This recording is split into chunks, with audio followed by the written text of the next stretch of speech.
Clap to sync the audio.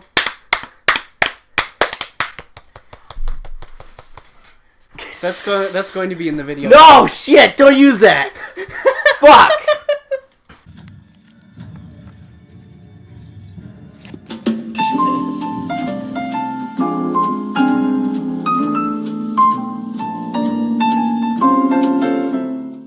Okay. Hello there, welcome to the new episode of Couch Potatoes. Because this was an unexpected success and we're automatically obligated to make more. Yeah, well, I mean, we weren't exactly expecting the first one to take off as well as it did, especially with that camera quality, because David rendered the video wrong. No, it was your camera. My camera filmed that Spider-Man costume video and the quality And looked it looks fine. just as bad. It doesn't! You ruined it! It's also that I zoomed in.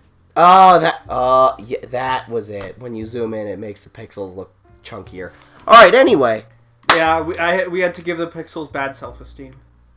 Yeah, so, I have a cold right now, so excuse me if my voice sounds awful. Don't worry, it will.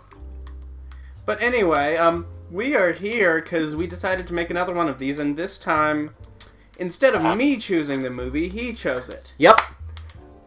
We watched a movie from a couple years ago that I just saw on Netflix one night when I had, because I have insomnia and I wasn't able to sleep. So I watched Open Windows, starring Elijah Wood and Sasha Grey.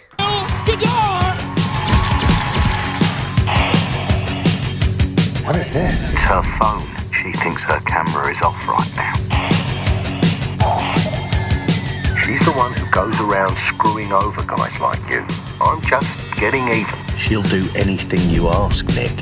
Who's Sasha Grey? I'm glad you asked that, David. She is the main actress of the movie, and I know that, but I'm not wondering. let me tell you, she has had quite an interesting history as an actress. If you look her up, you'll learn more about what I'm talking about. But yeah, I'm pretty sure this was her first Hollywood movie. And Hollywood? now, let me ask you, how good was Sasha Grey's acting? Okay. Like, would you believe me if I told you she went to a very prestigious acting school? Like, where did she go? Well, she's played someone going to school many times before in her videos. Okay. Anyway,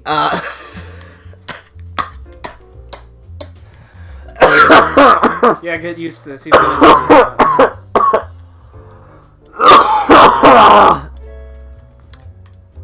I got a new tattoo. So, why should I know this person, and who is she? I'll just let that be funny for you to edit in later. Anyway, so yeah, Open Windows, starring Elijah Wood and Sasha Grey. The entire movie, roll the trailer. Okay, roll the trailer now. Jill, no! Who are you? Can you keep a secret? What do you want? Drive! You should have rolled it way earlier when I said Open Windows, like the first time. I'll probably roll it then, and then have this end there just being painfully boring. No, you put... Okay, you're gonna have to, like, re-edit the order of this. Yeah. Because this conversation is already garbage, and it's your fault. So let's start at the beginning. So, we watched a movie called Open Windows, starring The trailer plays again.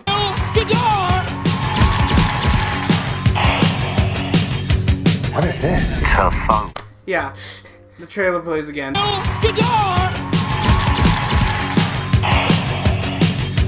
What is this? It's her phone. And this is, of course, basically think Unfriended, but not as awful. Unfriended with a plot and characters. I think the other comparison that I heard was Rear Window. Which makes sense, because it's got this sort of, like, voyeurism feel where you're constantly just watching through someone else's perspective. Rear Window is, of course, the Hitchcock classic where a photographer just spies out of his window on his neighbors, and then he sees a murder, and then he investigates it. And a lot of that is filmed through the perspective of his camera, right? Yeah, there are some scenes where it's not, like him at home talking Yeah, to of course. Well, his enormously gorgeous girlfriend, Grace Kelly. I mean, it is Grace Kelly, Yeah. so, you know. But so, like, of course you have to, like, cheat a couple of times. And in this one, in spite of the fact that it's supposedly the entire thing takes place on the desktop of a laptop, they do cheat a couple of times. Like, they create like they use a whole bunch of cameras to create a 3D rendering of an area, or like they'll use like security footage and it just zooms in on that. So unlike Unfriended, where you're just watching someone's boring ass Skype call for the whole thing, this one actually has more photography work.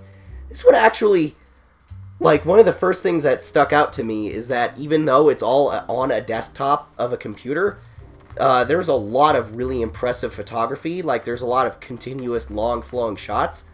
And then just the editing is really well done, because, like, the whole thing runs basically, like, real time, like, over the course of an hour and a half.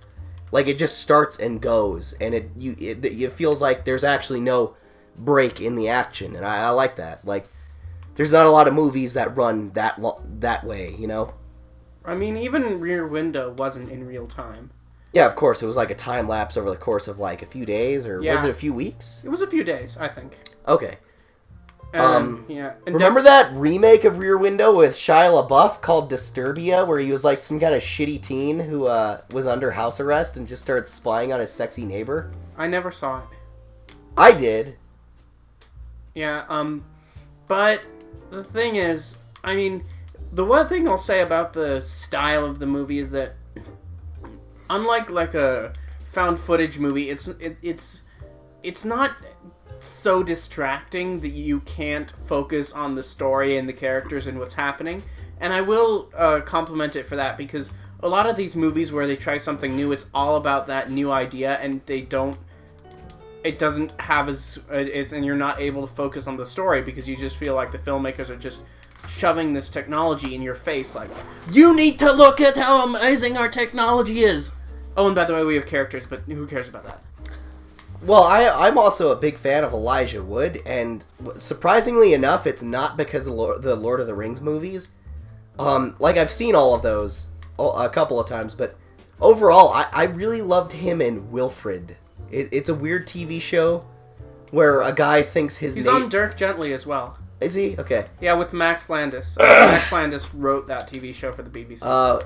Elijah Wood's in this weird TV show where he plays like a guy who tries to kill himself, but it doesn't work. And then after that, he starts seeing his neighbor's dog as a man in a costume with an Australian accent.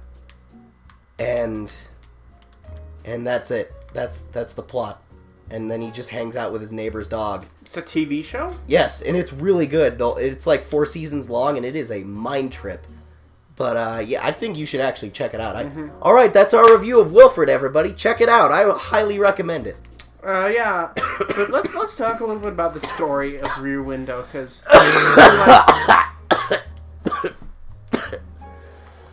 This is funny.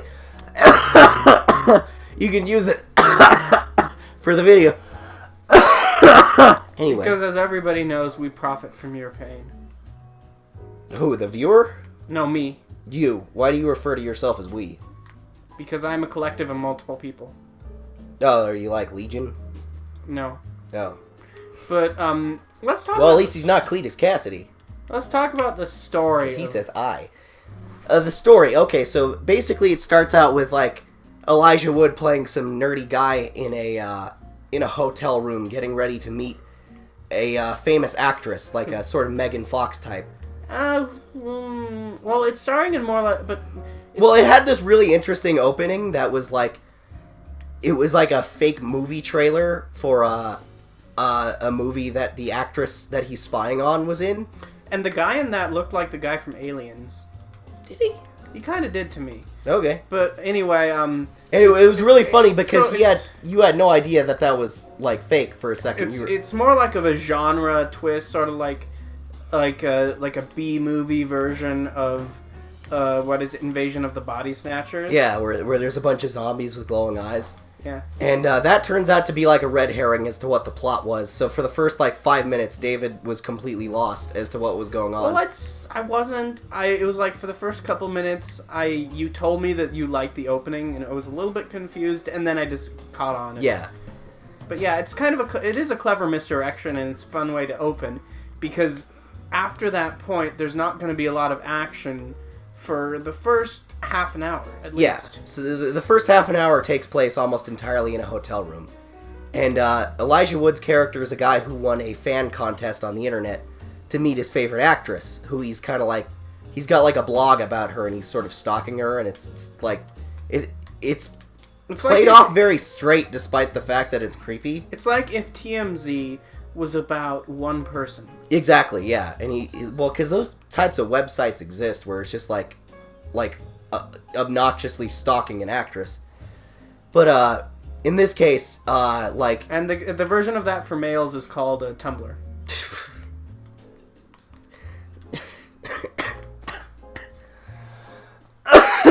Anyway, yeah. So but you're bad at video games.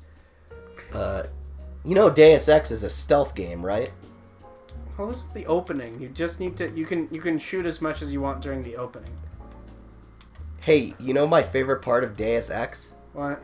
It's the part where you break into a place that's being taken over by like, terrorists, and they have hostages and like a bomb set up. Yeah, I remember that. And That's then, the factory mission. Yeah, it's like the first one. And if you kill any of the terrorists in the factory, all the soldiers outside call you a piece of shit and like a monster, and like they're like, "Hey, how's it going, killer?" And like you're like, "I defused a bomb and saved a bunch of like hostages single-handedly," and they're like, "No, you killed a bunch of people. You're a dick."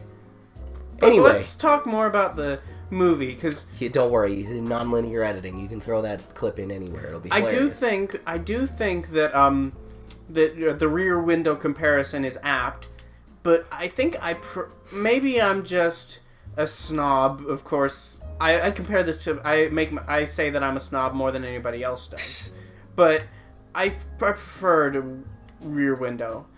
You see, the thing is, the thing is, there's some points where the style was a little bit too distracting for me to get into the story, so I kind of lost interest because and with then all you started playing a game on your phone, like with all those 10 minutes in, so like with all those cameras when they're reconstructing the actress digitally in 3D, I was just thought no. Yeah, well, there's a lot of moments throughout this where they just kind of they break your suspension of disbelief a little. We still haven't finished talking about the plot. Yeah, well, this is gonna be a nightmare to edit. Let's just say anyway. So Elijah Wood's character is then contacted by someone mysterious who starts talking to him through his laptop, and then just starts kind of guiding him along some kind of like really crazy like death trap, where he's just constantly like. He kind of like pigeonholes him into a corner and says, "You have to do this, this, and this, or else you're gonna get arrested," or "You have to do this, this, and this, or else you're gonna get shot by the police." And then he just keeps forcing him to do like worse and worse stuff related to this actress that they both have like an obsession with. Except that Nick is just like a goofy fan on the internet, and this guy's like a straight up like stalker / like cyber terrorist, and It ends up like involving all kinds of other characters who are also computer hackers that help Nick out, and of course the actress herself that is in question that that the stalker is trying to follow. She ends up getting like kind of wrapped up in this mystery as well, and we have to figure out exactly who the cyber hacker is. They just refer to him as Cord the whole time. And there's a lot of really weird twists near the end that sort of lost you, but I thought they were okay. Let's just say, for the ending, you won't expect what the ending is, and that's the problem that I felt like there was with the ending, because they tried so hard. I feel like the filmmakers, I don't know what they actually did, but I feel like they tried so hard to surprise you that they ended up just pulling something out of their butts that just makes no sense whatsoever. Well, they established it early, like they kind of just flat out tell you the mystery, like 10 minutes in, like just like a sort of weird out of place scene happens, and you go, "What the hell is that supposed to mean?" And then they try to throw you off of it, but then they throw you back onto it, and then it turns out it was true. Like. It wasn't something that came completely out of nowhere, for sure. but it did, like, it overall as a twist was a little bit silly. It was just a little bit too much, I'd say. It's like they tried to have their metaphorical cake and eat it too, and then suddenly turns out it wasn't even cake, it was an apple.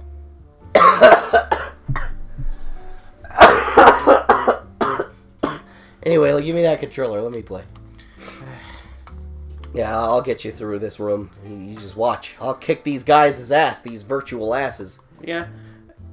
You know, I'm trying. Let's see. You know, what do you?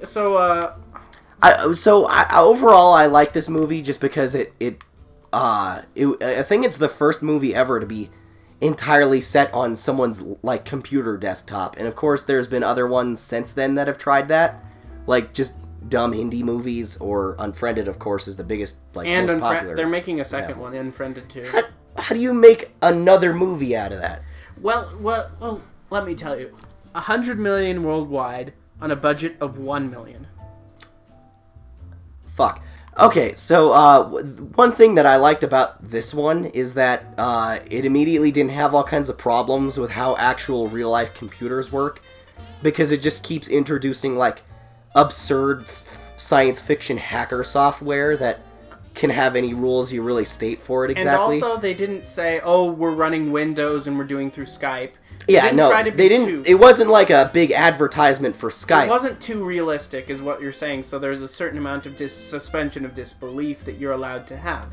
But the problem with that is that they broke that suspension of disbelief almost in the end, because they just went too far. Like, yeah. They established the rules of the way their technology works in this. And then they just kind of keep, like...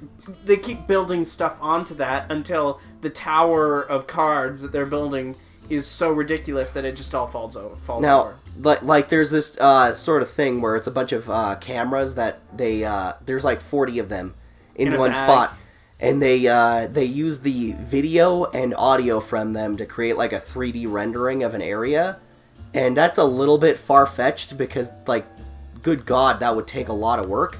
And a lot of processing, a lot of server power that they don't have. But again, it's one of those movie things where, you know, like, as silly as it is, I'm willing to just be like, all right, well, it's a way that they can film shots of that area. We won't spoil where it is, without having to actually have the character go in there or shove a camera in there. Because you could have just, like, cheated and had, like, oh, someone's cell phone will hack into that and look at the video through the desktop. Dark Knight. But they've done that so many times in the movie prior that they wanted to be a little bit more creative with it, and then also, like, work in better photography. So yeah. I understand why they made the decision. Like, it works.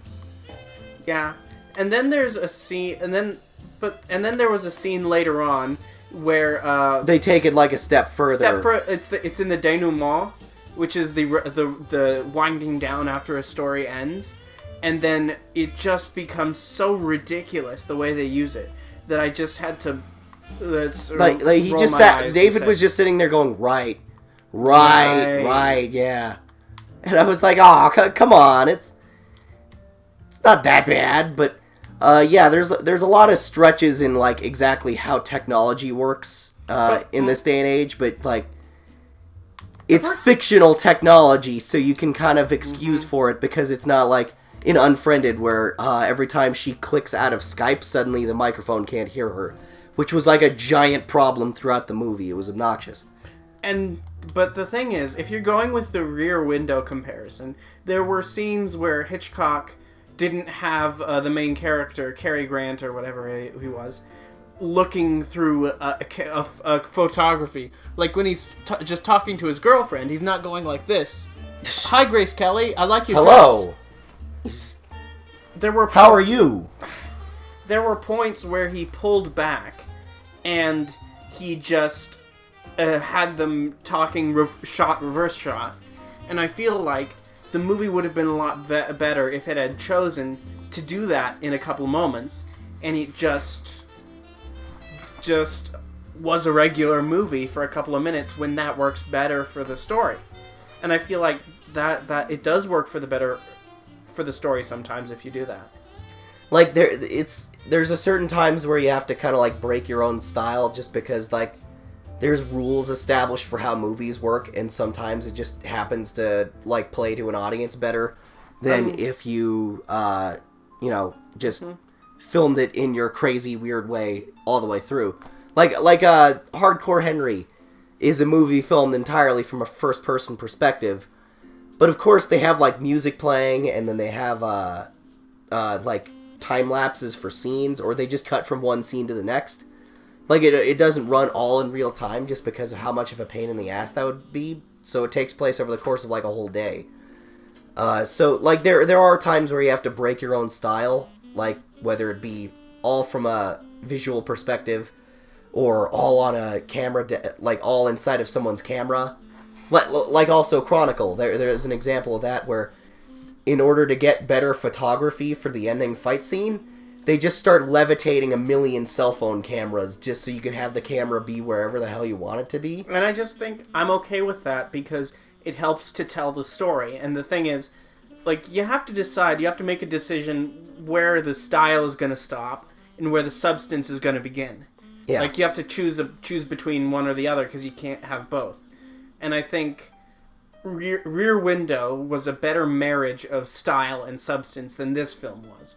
Now, I do think that it did some things right and it wasn't a total disaster, but I think that the ending was a little bit convoluted and the substance was a little bit distracting at times. Although I do think it's good to see Elijah Wood working again, because he's had stuff going on since Lord of the Rings. He's not completely out of the game. But for the most part, he hasn't been doing anything with on a high as a level as like he's been doing Cooties, which is a movie where chicken nuggets in school lunches turn a bunch of elementary school kids into zombies, and he plays a teacher that's trapped inside of the school, almost getting eaten by children zombies.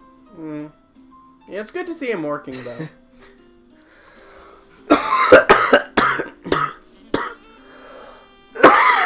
I had to cough for like the last 5 minutes. I was waiting for you to get done talking. I'm trying to be polite. I need more of my soda. I swear you're addicted to that. It makes me feel better. Like, every time I've been to your house, you drink that. Yeah? Well, you know what? I'm in better shape than all of our friends, and I'm not 100 pounds overweight. So you know what?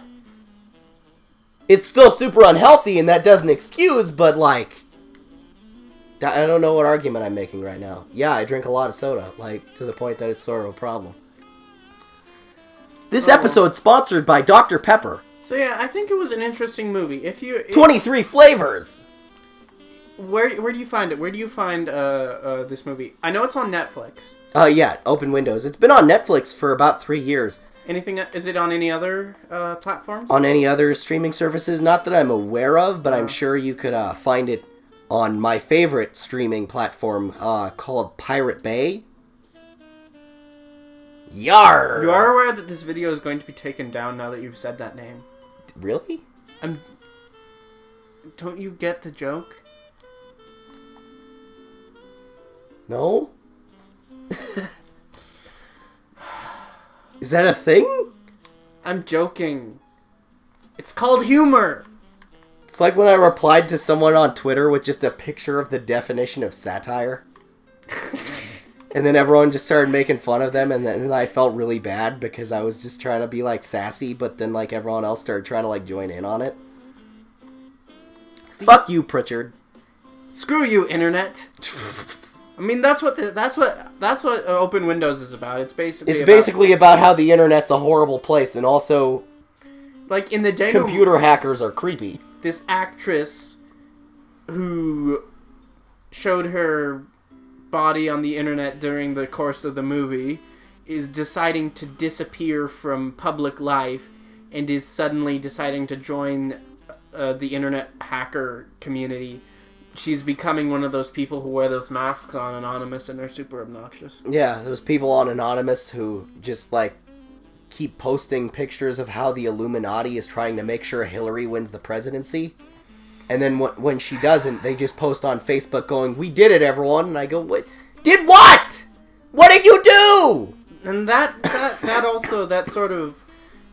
commentary kind of lost me, because there are so many movies these days, from Oliver Stone's Snowden, to Jason Bourne, to this movie, which are all about how the internet is evil and we're losing our privacy and blah blah blah. Has anyone done a movie about how creepy the deep web is yet?